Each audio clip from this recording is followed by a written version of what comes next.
think that was the right choice to place Hood in command? Uh, I think the way that Jefferson Davis' mind worked, that he had to have somebody that he knew and he trusted.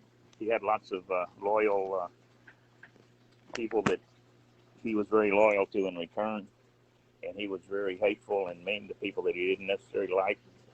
Johnston, for example, Beauregard, and I think out of that group, I think it had been Cheatham had been offered the job. He took the job temporarily after Johnson was relieved, and actually requested that he not be given permanent command.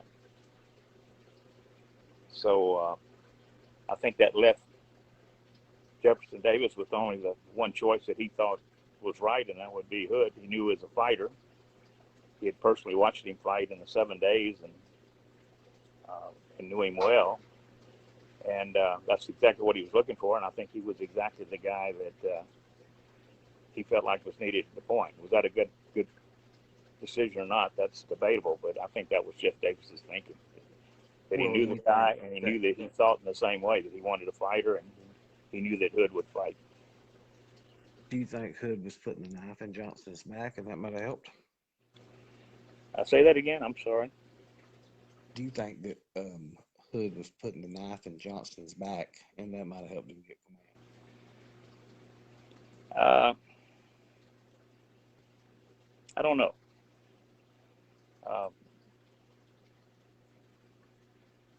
That one, I'm not sure about. I know that General Lee had concerns that he expressed to Jeff Davis about Hood, but I think some of that came from the fact of how Hood became a major general, which was out there in Teedham. He was recommended by Longstreet, I believe, for promotion.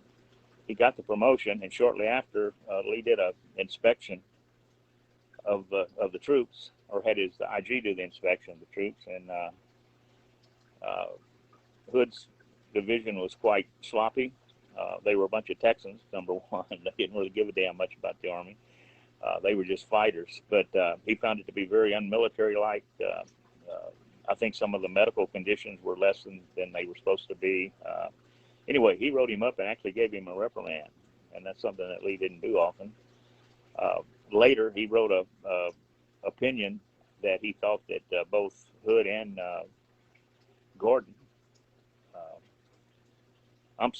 Anderson would become good corps commanders in time, but they weren't quite ready. So this was back in 1862. So that might have been some of Lee's thinking when he put the somewhat negative recommendation back to Davis about Hood's ability. But again, I think that was what the choice was going to be. Was going to be out of that Army. That was going to be Hood was going to be the guy that Davis picked, just because he knew him and knew what he could fight and do what he wanted to do. But Lee had reservations about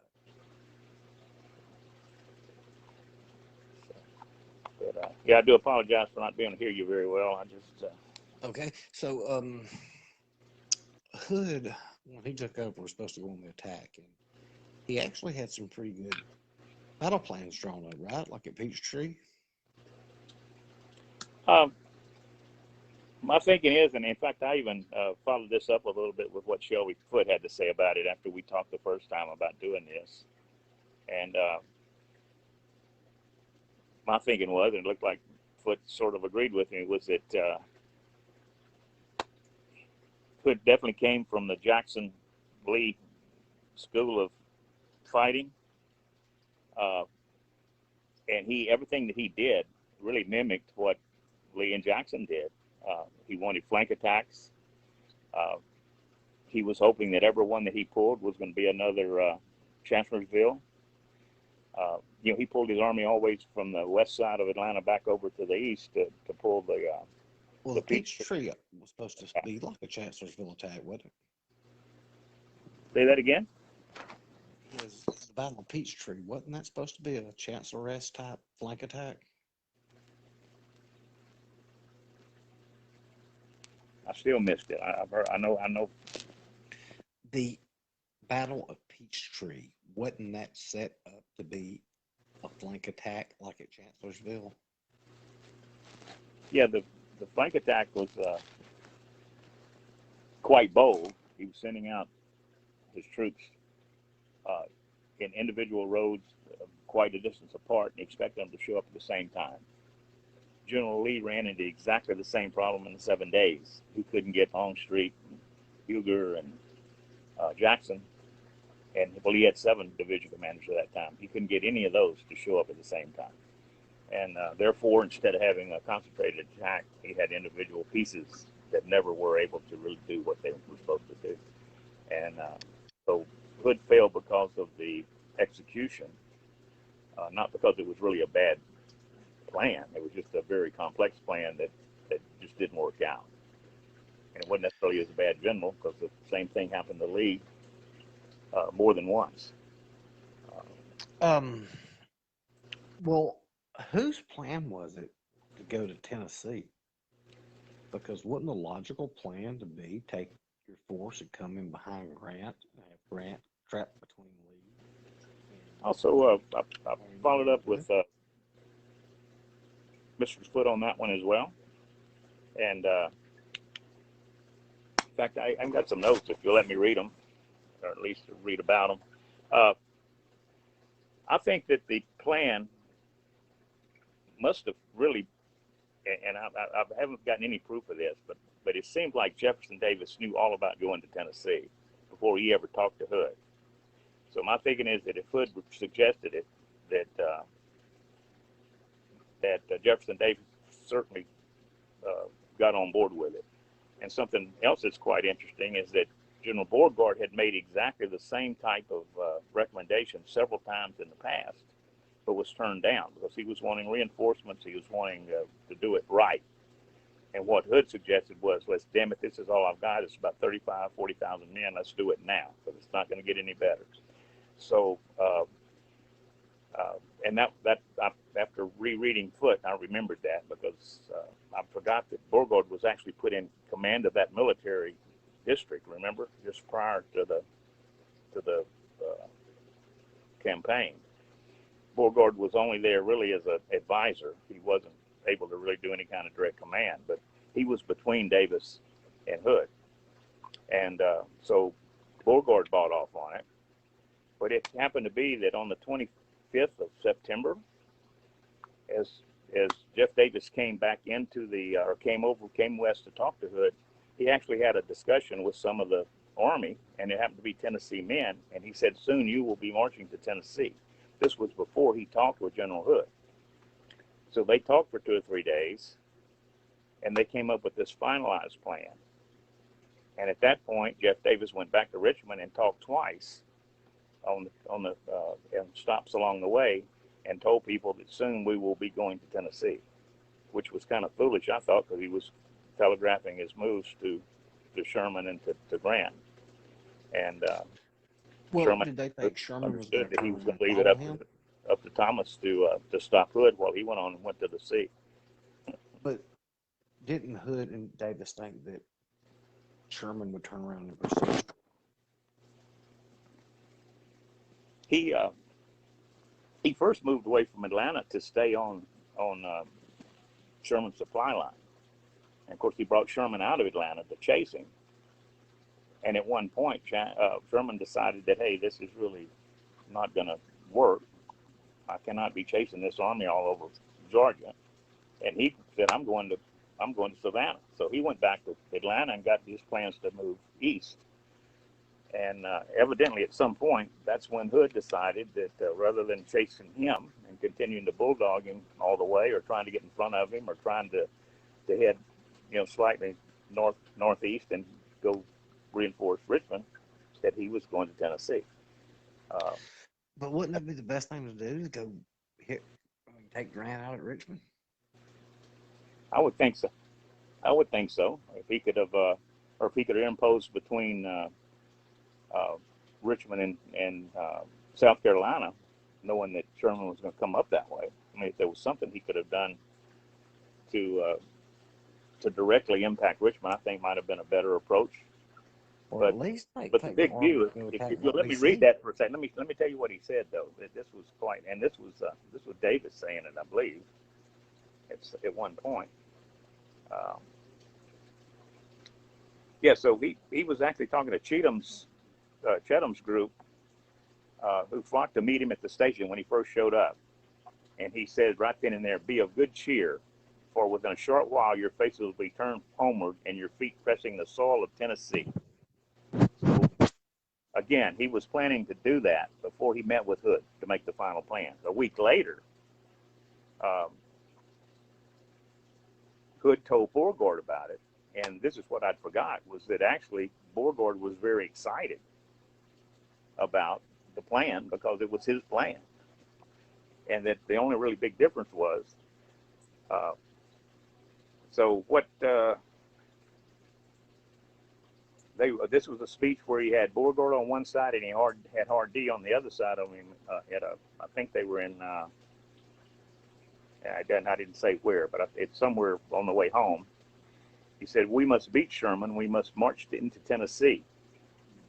There we will draw 20 to 30,000 of our standard, and so strengthened, we must push the enemy back to the banks of the Ohio, and thus give peace party of the North an accreditation no puny editorial can give."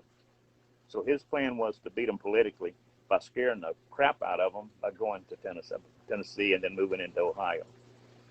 And I think that strategically was a very long shot, but I think that they felt like they only had one shot. I So would agree with that. At that point, that's kind of a Hail Mary. I mean, I agree. It was a heck of a Hail Mary. But he did have a chance to do it. He could have at any time inflicted a really bad blow on Sherman if his flank attacks had been good at Atlanta. And if he could have caught Slocum on the way to, or Schofield rather, on the way to Nashville, he had a real good chance of beating Thomas at Nashville, because Thomas didn't have anything at Nashville for a while. He had to pull things together, and that was really Schofield's job, was to keep Hood away from him until they could get enough troops in Nashville to bring up a proper defense. So if he could have split that army like he wanted to and beat them in detail, there was a real chance that he would have had enough soldiers and enough supplies and enough morale left that he could have invaded Ohio. So it really wasn't a crazy, doped general that was out of his mind between pain and opium. I think it was a very well planned, but probably grandiose and foolish. But it was a plan that he made either himself and presented to Davis, or Davis actually was a part of it from the very beginning. I don't know. I haven't been able to find the research to tell me that, but it was approved through Richmond, and Davis certainly knew about it before he ever talked to Hood in person when they finalized the overall you know campaign. what General Lee thought about it? And again, General Lee, I don't know if he was ever part of this as far as the overall direction. You would think that as much as he was respected by Jeff Davis, that Davis would have at least presented it to him, wouldn't you think? Yes. But I've got nothing to prove, that happened or what Lee had to I say just about it. can't see abandoning the middle interior and leaving all that open. Yeah. So, but yeah, would it have been better to head east with a full army that was still, not beaten? Yeah, they left Atlanta. They really weren't beaten. They were beat up bad, and Hood had already lost 20% of them or so, but they were still quite an army, and they probably would have been much more effective if they'd have gone to Richmond. But what if the attack in Nashville had worked? Now you've got a Confederate army with nothing to stop them from going north except some militia groups that may or may not have been that effective. Grant would have had to pull troops to go chasing. And would that have given Davis the opportunity and maybe the will to leave Richmond and have Lee then move either west or have maybe north and he also attacks North. Yeah, I mean, there's all kind of what ifs there, right? But the plan was to scare the peace party into forcing some sort of, from what I read of what had just printed that I just read out, that the big plan was to get the peace party to actually put enough pressure, even though Lincoln had just won the election, to put enough pressure to politically at least, slow down or stop the war. I don't think there's no way in hell they could have done it militarily. They could not have beat anybody hard enough to militarily have them stop the war. But they could have stopped the war with a loss of will by the North, and I think that was their See, plan. at that point, I don't know, because Lincoln wouldn't have left office until March. You got 37 days left. That would be almost like making peace with Nazi Germany in early April 1945. Yeah, I don't think Lincoln would have wanted to stop it at all. No, he probably Again, there was a very strong opposition. I mean, if we look back at what we got today, right? I mean, we got a 50-50 country, and we can't make a decision about anything. And I think that maybe they were, the South was hoping that same sort of gridlock and internal bickering would injure the North enough to actually force something to happen. And political will is pretty strong. I mean, it must be real too. McClellan never said he was going to stop the war, and how big his ego was. He'd have been on the first train to Petersburg in uniform to take command.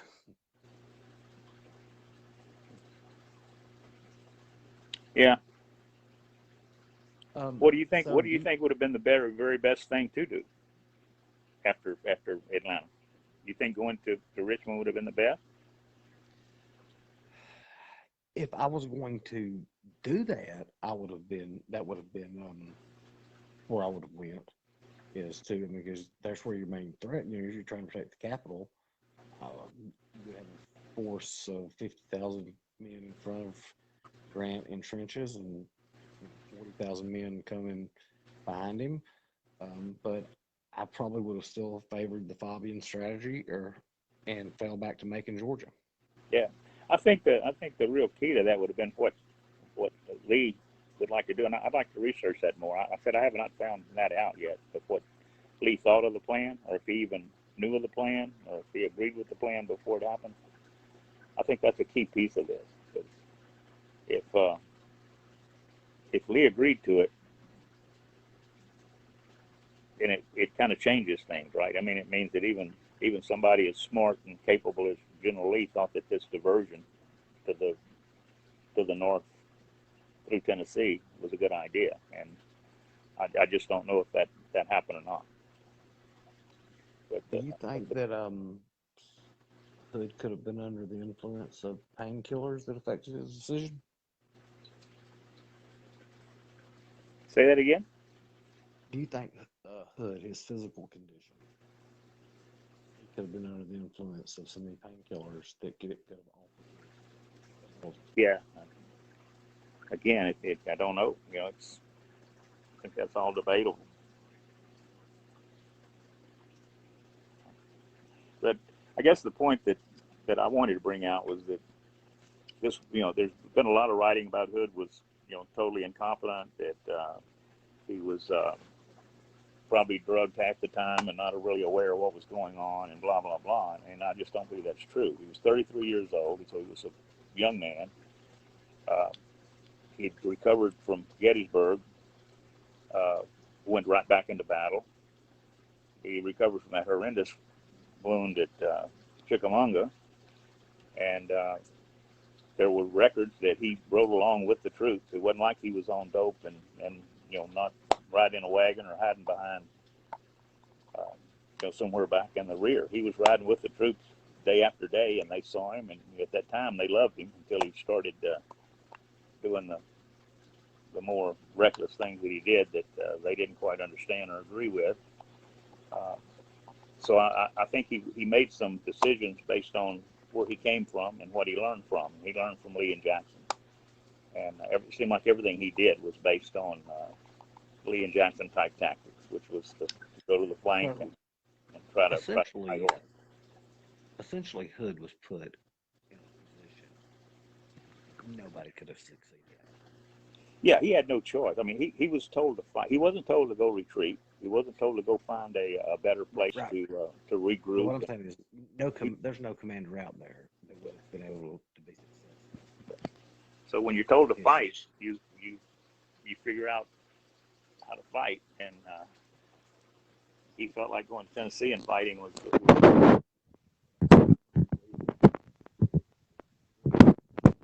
part of that, and could have been the instigator. I haven't been able to find that out either, but he certainly knew about it before he and Hood finalized things. He didn't come down there to Hood and chastise him for making a crazy plan to go to Tennessee. He came down there to discuss the details of how to make it work. And I think that's really an important point here. This was not just a Hood folly. This was a Confederate folly from the highest up in the Confederate War Department. You know, from blame's getting put now, on did him. Davis have just the he certainly had the personality where he would override, I'm sure, anybody's thinking if he just wanted to do it, despite Lee saying no and all his War Department saying no, he probably would. But I don't know if that happened. It may have been that they all agreed. That'd be a very interesting thing to research. And, if anybody knows the answer, I'd like to hear it, because I've searched several places looking for the answer and I haven't found it yet. Okay. So before we close out our first segment of Killer Angels TV and interviews, is there anything else you'd like to add about General Hood? Yeah, it's kind of fun. I'd like to see what people think about it. I'm sorry about all the clutter they're going to see for the first 4 or 5 minutes of it before we get organized. We'll make sure we tell them that. But, And we'll try to do better next you time. know, what I like to do is maybe next time we bring in a panel, 2 or 3 guys, but we can figure it out as it goes and see what the members think. And yeah, well, if people like the idea of just guys discussing things like this could be an ongoing deal. well, that was my plan, a while back. Well, figure out what night I was going to do, but I was going to call it Killer Angels TV and have about a 30-minute segment on different things. And yeah, you could probably have a round table. We could have 3 or 4 people. Yeah, that's what I was thinking. Maybe next time we get let everybody talk about what they think is the answer to a certain thing, or what if, and discuss the heck out of it, or whatever. Yeah, well, we can go ahead and post this and see what the members think, and well, let's post this up and see how it goes. We'll go from there. All right. It was fun. Well, I enjoyed it, Tom, and I look forward to watching it and see how we did. Yeah, maybe we can do it again with us talking about the 7 days a bit. I kind of know a little bit about it. Yeah, that was one thing I was want to talk to you about 7 days. I'm going to hold off until be here before you know it. Closer to the anniversary? Closer to the anniversary? Well, no, we can do 7 days now if you want, but I was talking about Gettysburg. I know yeah. We'll save all the Gettysburg stuff. Well, yeah, the second day of Gettysburg is another interesting one. Yeah, from all my posting, I usually take a contrarian view to things. Like, I don't think General Hood was a dopey. I don't think Longstreet delayed at the second day of Gettysburg, and I think that there were several great opportunities to win the war for the South in that first 2 years of the war. And so I've got a lot of debates about that, but I've got reasons to believe what I believe. So we'll come up with some more. We'll opinion. We can bring on and different members. And all right. Well, why don't we finish this up and see what the people thought of it? All right. Well, thanks a lot for being on with me, Tom. And Chris Peaks, I'm the administrator, and this is Tom, one of the moderators. And I hope y'all enjoyed our first segment of Killer Angels TV. All right, guys. I guess we'll be seeing y'all later. All right. You want to post it now? Yeah. All right, Chris. You take care.